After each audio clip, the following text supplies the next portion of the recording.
You know, the state might We are now streaming. turn up the heat in this room a little bit. I know I'm gonna have to get a heater for my office. It's so cold. Bring my heater in here. I'm hoping I get cold for Christmas. Right way. Never been to this. Thank you for your patience. Oh, no problem.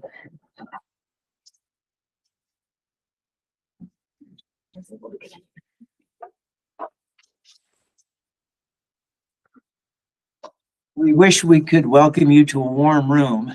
It's cold in here.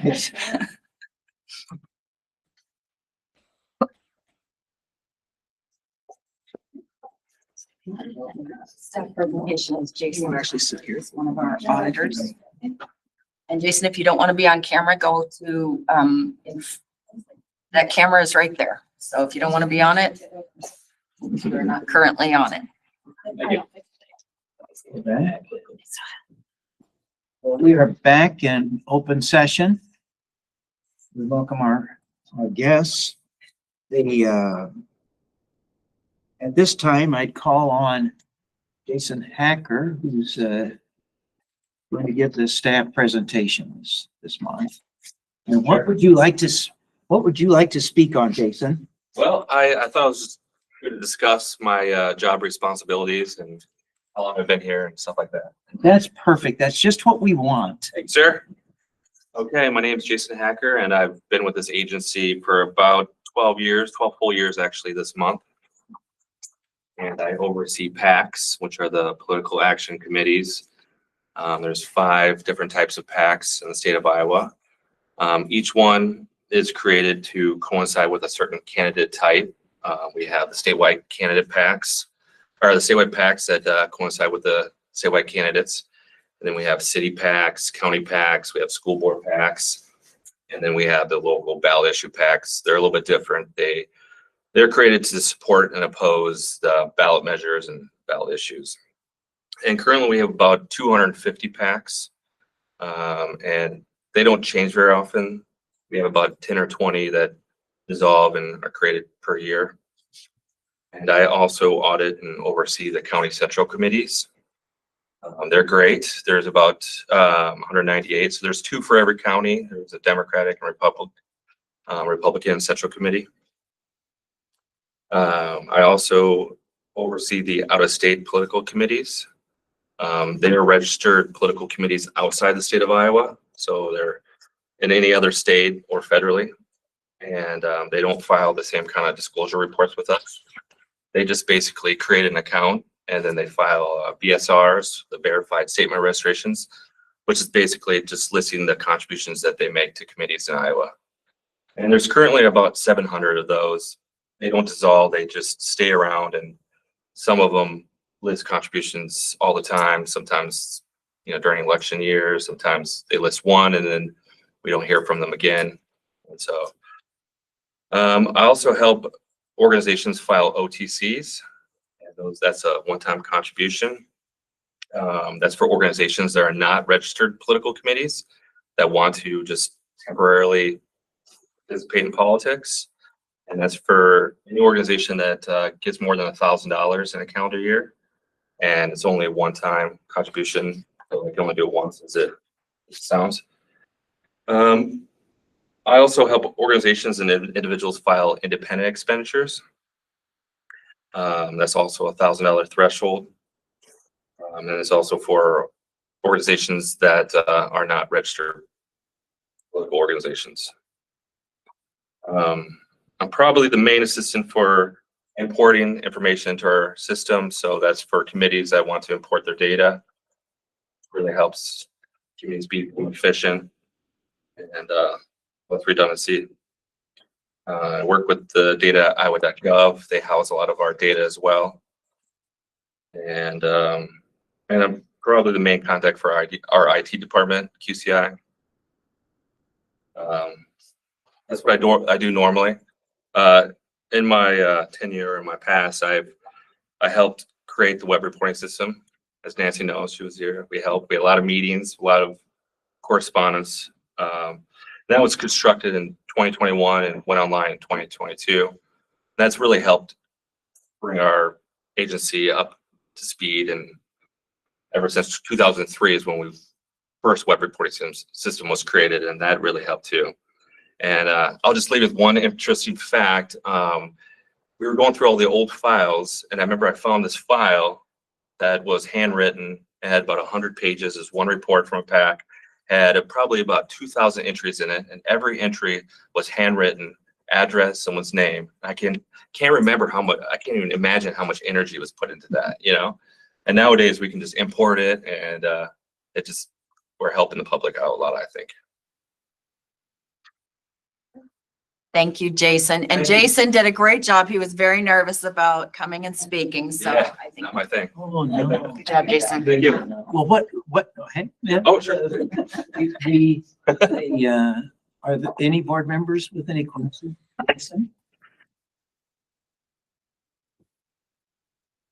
Do you have any questions for us? Well, no, I've been here 12 years. It's been great. I like to see everything. I enjoy my job tremendously. I like the automation of it all, the autonomy, of it all. I like to work with the committees, and I love working with numbers. So I love, working with them to get everything fixed. And, I hear all the time they fear us, and, they shunt. And so it's nice to be a helping hand when they need it. This is exactly what we as a board want. We want to help those people who are volunteering in political campaigns and on committees, help them comply with the law. Exactly. And all that you did in this web-based reporting system to make all of that easier. Great job on that. But in working with individuals, helping them fill out these forms, that's what we want. We don't want to play gotcha with people. We want to educate them on what they need to do to stay in compliance. But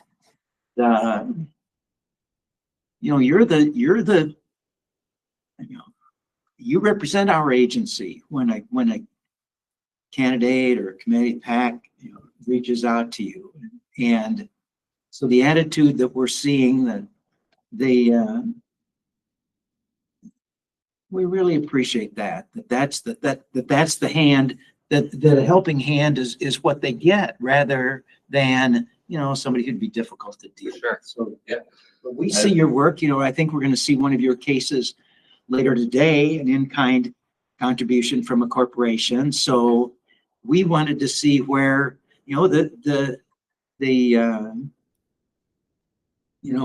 who's sending that our way. I love what I do. So I'm here to help. And, I was thinking about Kogel, which is, it's like the federal campaign finance that kind of puts it all together. And I think that's great, because I think we need to share information from each other and learn from each other, because there's always something to improve on. So, yeah. With regard to the web reporting system, do you see the day coming when AI will be used to help interface with the public? I'm not sure. I talk about that all the time because I'm very interested in AI. And so, it could come. I could see it being useful. We work with a lot of numbers, and I feel like artificial intelligence could use that to, automate and all the reports and make it really efficient. So I think it's there. I think we still would need to be there to oversee it, but I think that could help. It's hard to say because it's,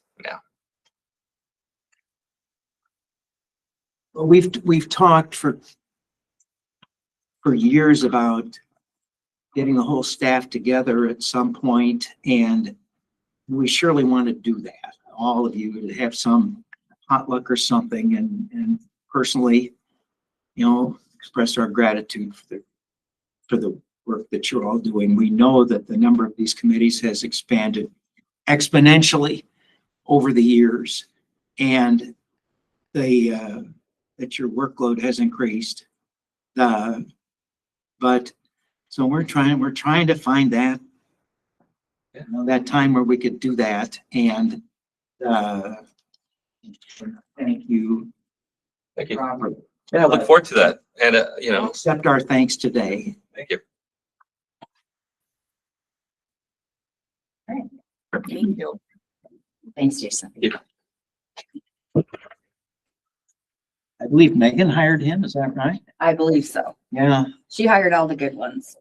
well, she was here for 9 years and hired many, but I'm encouraged that they have stayed.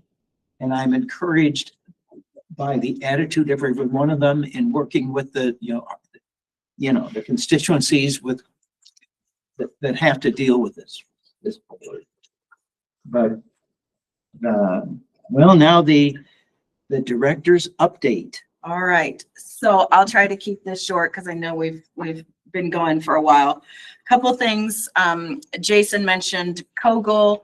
That is basically an association of all states that have ethics and campaign finance and those types of boards. They're having their annual conference next week. Oh my gosh. Kim and I will be in Atlanta next week, learning all about how some of the other states do it. There's a lot of education. I think it's morning to night of education about different campaign finance, AI, and in this ethics, various things like that. So we look forward to learning from our peers and bringing some of that back.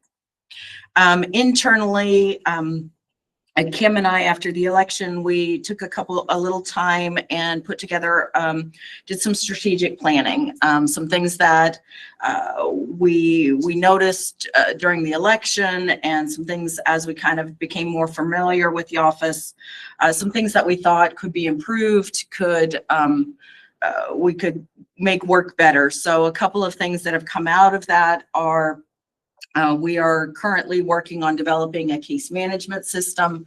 One thing you'll notice, some of the cases today are over a year old.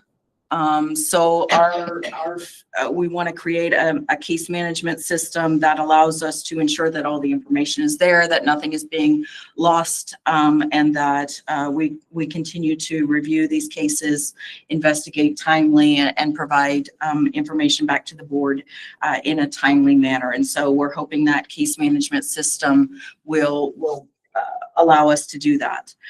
We've also, you heard from the auditor say, we've also implemented some internal meetings.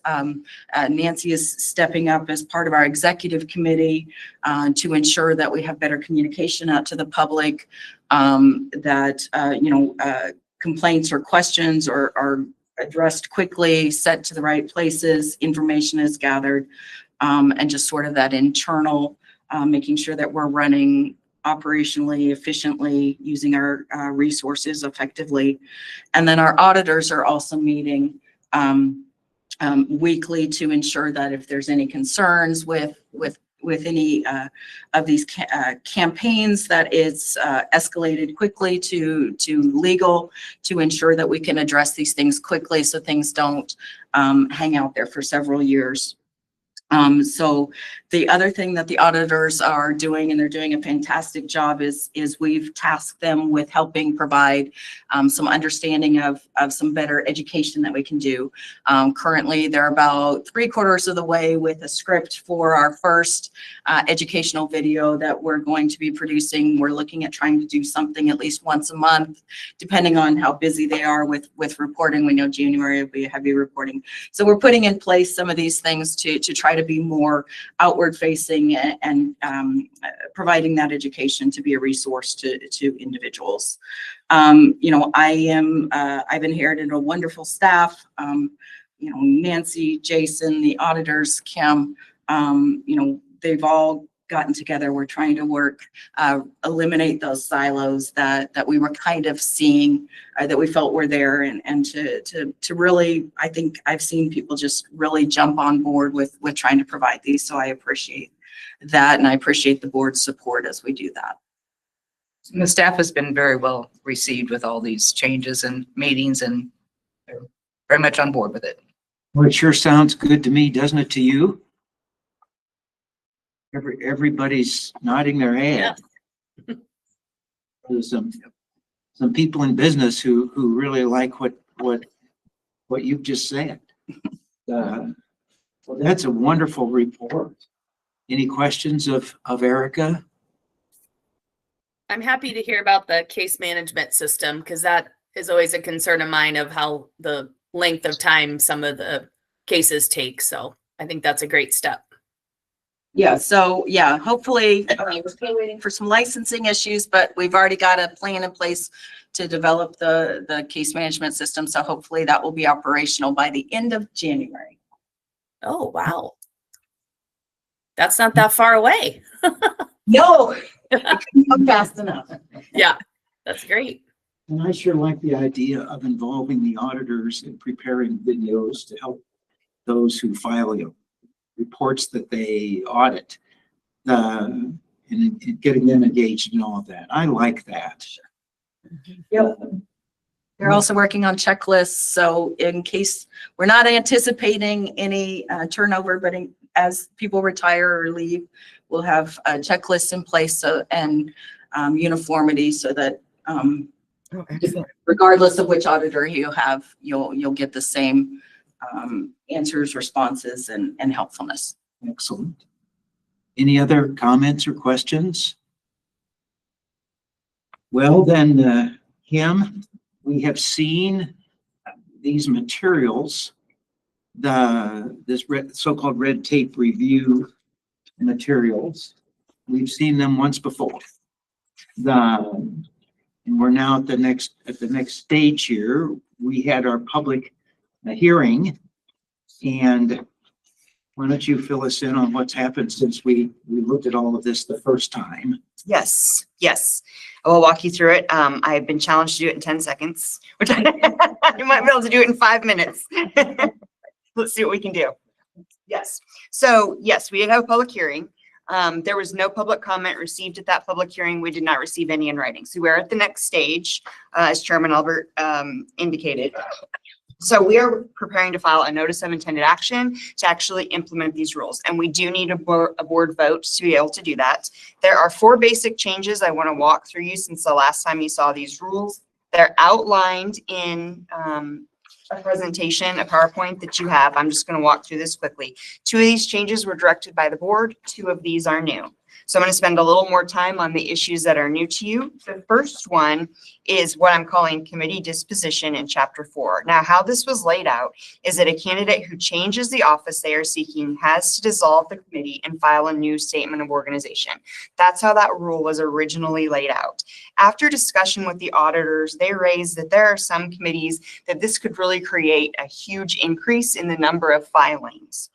So we decided that maybe one of the best things we could do is create some flexibility here and allow our WRS system to really step in and help to monitor this. So we changed it to, rather than requiring every single committee, if they're changing the position they're running for, has to dissolve. We said that if a candidate is seeking another office at an alternative level of government, or a candidate who filed a statement of organization for a state office, but is seeking an alternative state office, may be required to dissolve that committee and create a new committee. If they're not required to dissolve, they at least have to file an amended statement of organization, which they do now. So for these city elections where you see a lot of changes, it will result in less filings and still allow some control over the bigger campaigns where we do need to make sure that they dissolve and form a new committee. So just a little bit of flexibility here based on what you saw originally. And the WRS system, it's our understanding that if you move from like a city election to a county election or a statewide legislative, you would have to, under the way it's set up in the WRS, you would have to file a new one just because of the way the committees are created. Mm-hmm. So any questions on that change? This is a new one that you have not seen, but it's again designed to create a little more flexibility based on auditor input. I'm going to move to the next one then. The next change is the definition of committee in Chapter 4. This is a non-substantive change. You have not seen this before. This came to our attention after we had already brought the rules to you based on some questions. There is no definition of a campaign committee in Iowa Code or administrative rule. Instead, you'll see that the term committee, political committee, and candidates committee is defined. So to align the administrative rule with its own definitions as well as Iowa code, we are removing any reference to campaign and just saying committee.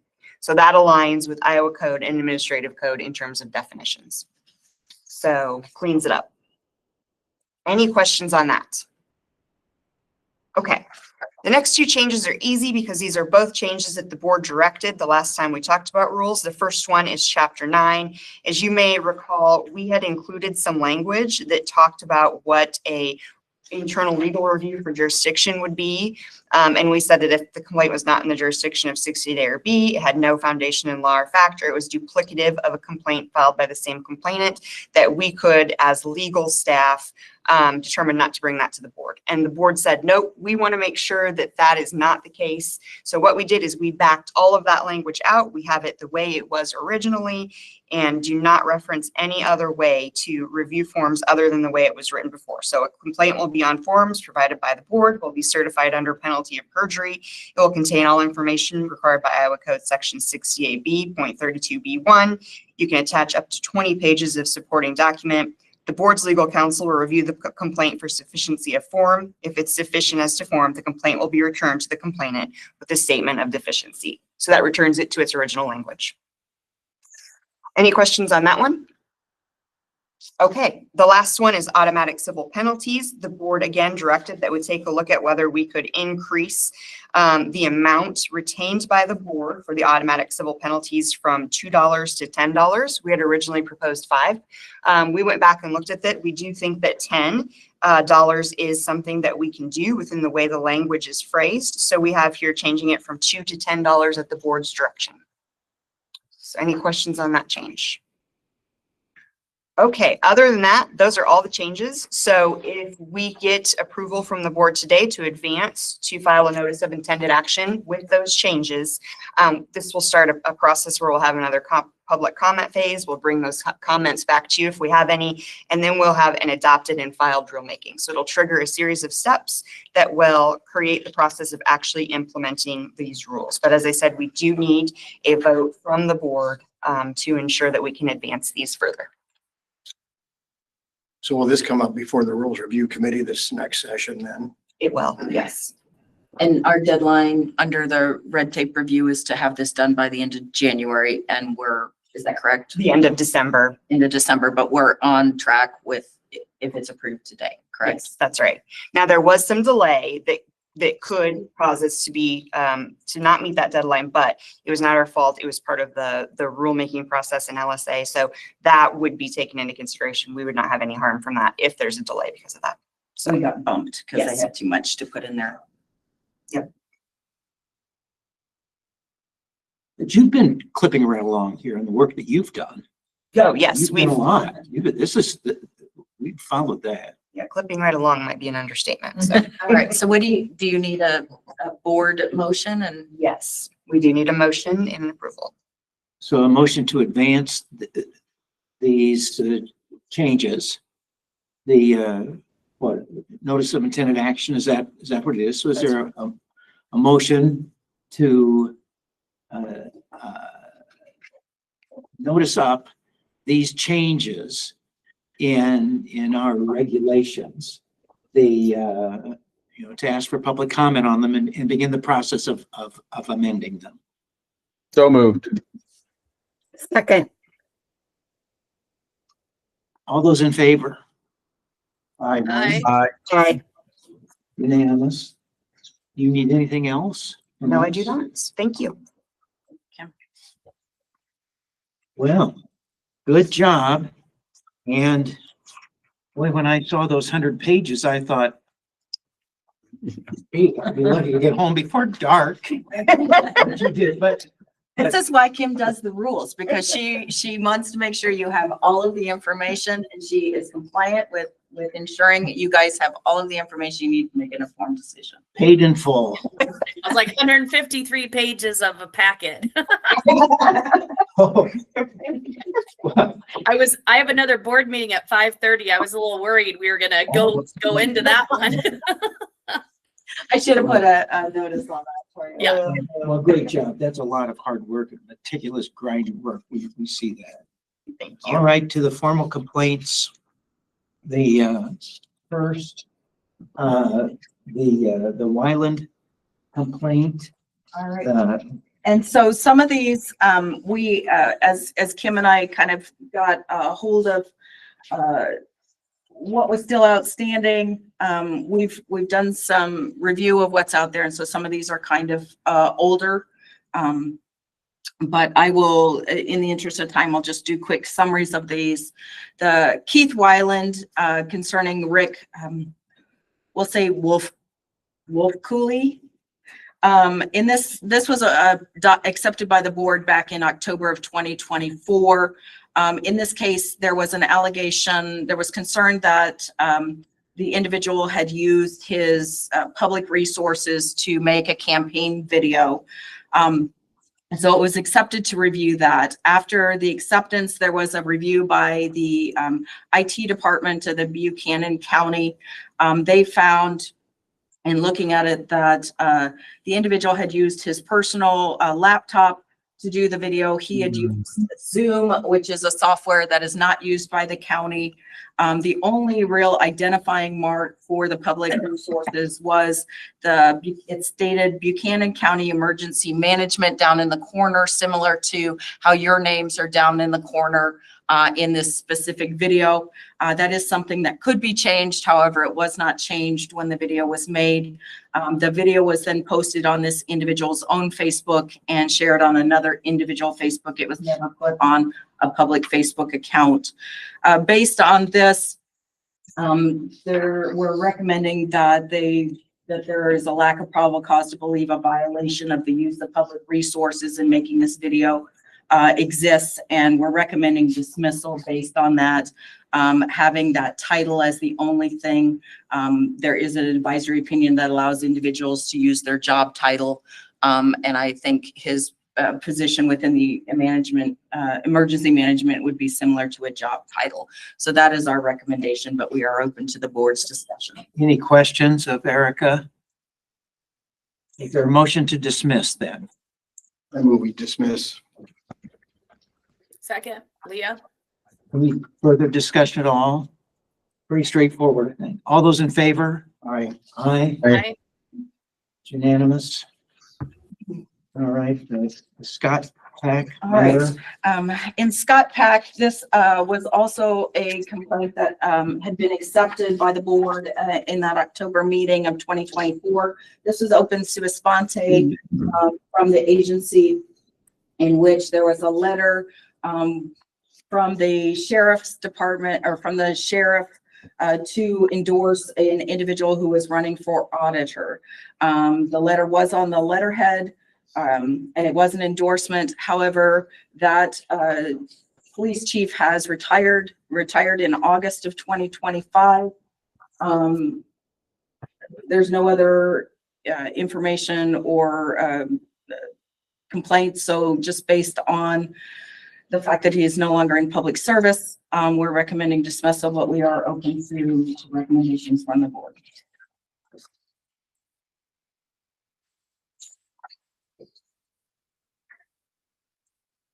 Well, there's a timeliness issue here too, don't you feel? That's my biggest concern, is that it's has sat for a long time and the individual has since retired.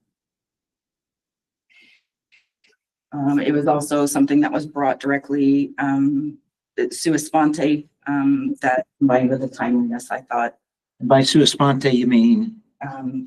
through just the board, the staff. Yeah, internally. It wasn't a member of the public who. Correct. So your recommendation is dismissal. I so move, Elaine. There's a second. Second that. Any discussion at all? All those in favor of dismissing this? Aye. Aye. Carries. All right, the Lisa Rydell. This also was a complaint that was accepted by the board in that October 2024 meeting. In this case, the allegations were that Mr. Anderson had requested 2 employees of the community college to sign his nominating petition. That request occurred while they were on campus. There is an advisory opinion that states that nominating petitions do not expressly advocate for a candidate, so there's no need for an attribution statement. However, there could be a concern with conflict of interest if somebody is able to circulate their nominating petition or place their petition on a government office counter without providing that opportunity for other candidates.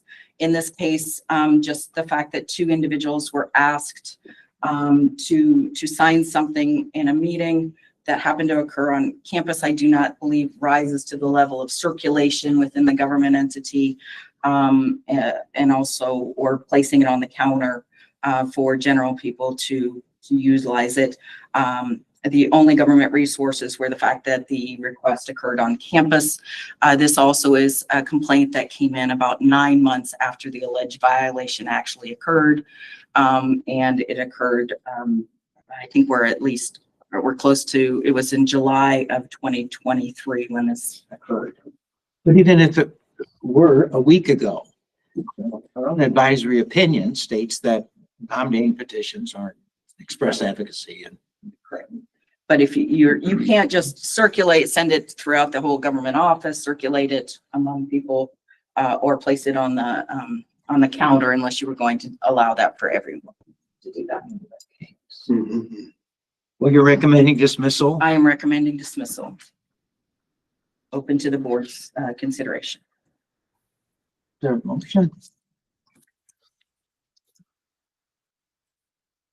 Is there a motion to dismiss?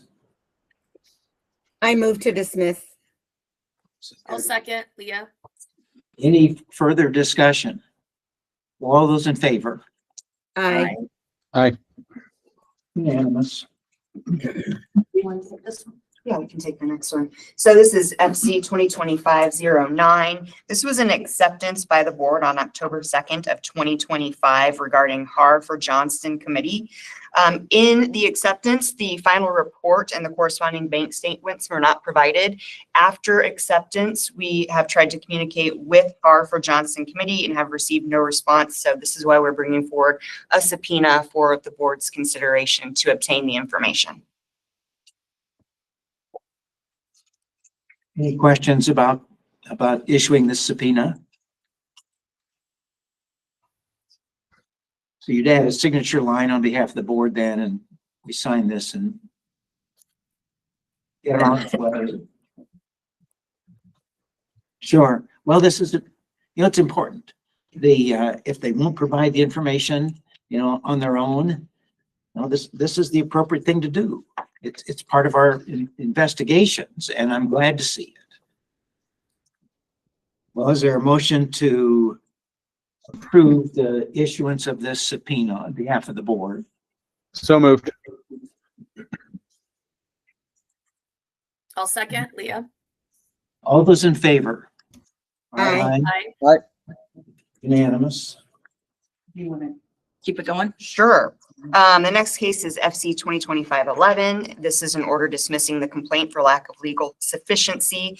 In this particular case, Aaron Stocksell is the complainant, and he filed a complaint against the city of Waterloo, stating that on or about September 19th, the city violated Iowa Administrative Code by utilizing public resources to promote a city candidate. A link was provided, and the basic issue is that the Facebook page posted a video of an interview with the local news team and the mayor. The mayor provided, we reviewed the video, the mayor provided a lot of information about projects going on in the community, et cetera, et cetera. At the very end, the interviewer asked the mayor if he would be running again, and the mayor indicated yes, but was careful to say, don't outreach to the office, to my office phone. The campaign is separate. But this is what the individual who is the complainant viewed as a violation of Iowa Administrative Code and use of public resources. In reviewing this, we are recommending a dismissal as legally insufficient because there was that clear separation at the end, and it was not a resource that was created by the city, but rather posted by the city that was created by a news outlet. So recommending a dismissal on this one. Is there a motion? So moved, Leah. Second. Elaine. Any further discussion? All those in favor? Aye. Unanimous. Sturgeon? Yes, this is FC 2025-12, an order dismissing the complaint again for lack of legal sufficiency. In this particular case, Mark Sturgeon filed a formal complaint alleging a violation of 68A, requiring an attribution statement on published material. We had to track down where the actual published material came from. We did track it down to a specific candidate, Conyers for City Council Committee, who said it was indeed Conyers for City Council Committee material, but that it hadn't actually been published publicly at that point. It had just been reviewed within the party. So stickers were placed on the published material before it was distributed, and we ended up with a resolution before there was ever an issue of a complaint. So we are, in this case, because of that resolution, recommending dismissal of this complaint.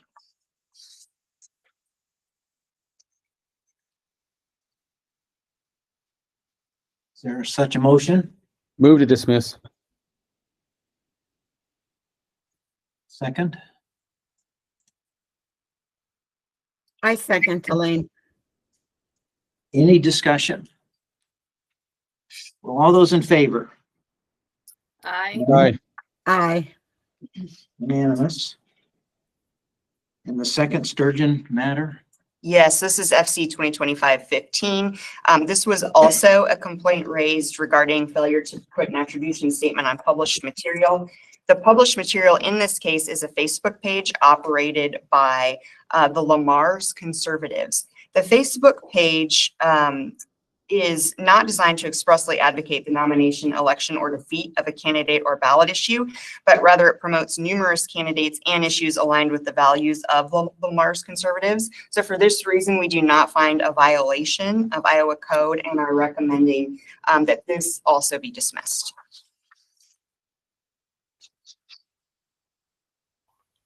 There's such a motion? I move dismissal. I'll second. Leah? Any discussion? All those in favor? Aye. Aye. Aye. Unanimous. Glasgow? Yes, this is FC 2025-16. This is an order accepting a complaint for legal sufficiency and purposes of investigation. In this particular case, Dan Glasgow filed a complaint alleging the Horner YMCA in Keokuk, Iowa, had made in-kind contributions to a candidate running in a city election. A review of the website for the Horner YMCA does indicate that articles of incorporation were filed to incorporate the entity on March 23rd of 1893, which would trigger Iowa Code 68A.503, which prohibits a corporation from making in-kind contributions to a candidate or committee. So this would be accepting for purposes of an investigation. I do want to stress there has not been an investigation yet at this time, but this would be the acceptance to allow that investigation to occur to determine what the level of in-kind contributions are and if they do indeed violate Iowa code. Move to Dan moved it. Second? Second. Any further discussion? All those in favor? Aye. Aye. Aye. Unanimous. Well, that brings us to these matters in progress. The Asian and Latino Coalition. Yes, so that complaint, there's nothing to bring to the board today, but I do want to let the board know that they subpoenas have been issued, additional information has been produced, and we're continuing to work with the committee to further that investigation and hope to have that to the board for final resolution, hopefully at the next board meeting. Thank you. Now, these legislative proposals. All right, so this is a follow-up from our meeting at the beginning of October. There were two bills that the Ethics Board had filed with the legislature. One of them was essentially looking at AI in the election space.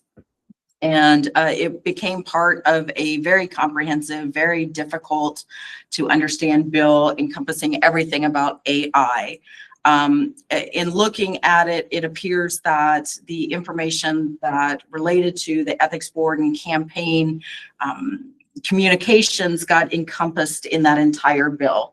And so we went and looked at some of the language from other states about how they have handled this. And one of the things that we found was a definition for what's known as synthetic media. So this would include beyond just the artificial intelligence. This would be your Photoshop or, you know, anything that where you're using something to create a falsity, a false image, or something that didn't actually occur. And so we have that definition of what synthetic media is. This does not include using this media for, you know, just helping to develop some text generation, grammar, red eye, those kind of various things that you use technology to improve things for.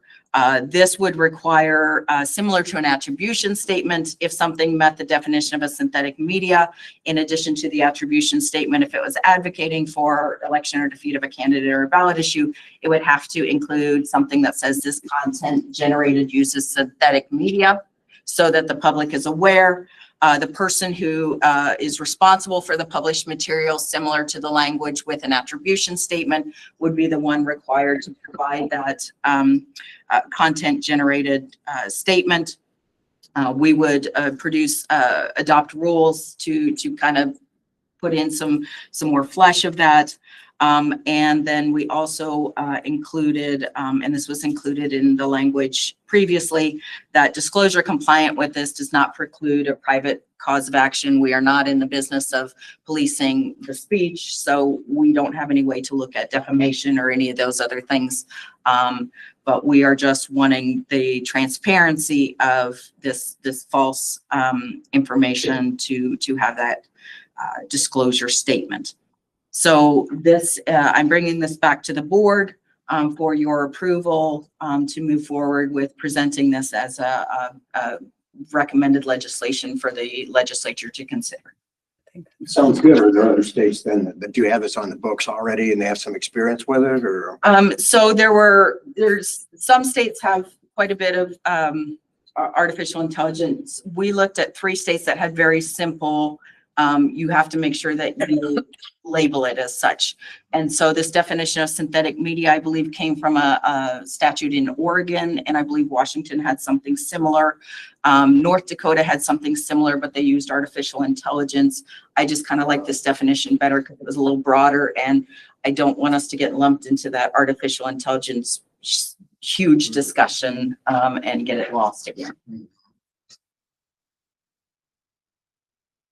Any other questions? Should we consider both of these together then and then take a vote on Sure. advancing these? And then at the last meeting, there was an advisory opinion regarding campaign funds for security purposes. I took from that conversation from the board that this was a bigger policy issue than one that could be resolved solely through an advisory opinion. And there was a recommendation that we provide notice to the legislature that this is an issue that we think that they should take up. It has a lot of policy decisions that need to be made about what would be included and not included. We would be happy to work with them, but we think it's within their realm to make those decisions. And so this is the letter that I generated in response to that request from the board.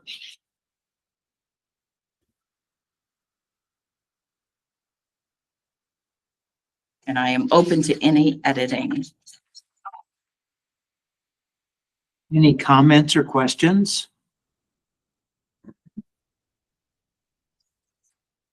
So this is the legislative leadership. Yes, so President of the Senate, Speaker of the House, and then we would copy Kim Reynolds' office. Oh, okay. I was going to ask about that. Well, I like the tone. Go in there with extend a hand, and it's an issue that certainly affects everyone in the legislature. I liked the tone of it. And people are nodding their heads, so I think you hit the right tone here. Was there a motion with respect to approving both of these as our recommendations to the legislature this year? I move that the board endorse and our staff forward these legislative items to approve the next session consideration. Is there a second? I second. Elaine. All those in favor?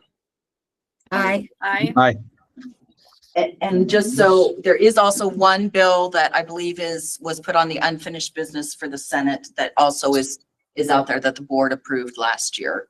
Changing deadlines from 4:30 to midnight, those Very good. non-controversial. Well, we're at that point, and it came fast. Thank you. You know, this news, you look really good. well, you're probably like icicles in there now, right? We're warm. Yeah. I haven't had a place to put my legs for the last 4 hours because this is but other than, but you, well, this sure works, doesn't it? I mean, but they look good. Look better than. I guess that's what I was thinking to myself, well, Actually, everyone at the table should have a big camera on them so we could see all of you the same way.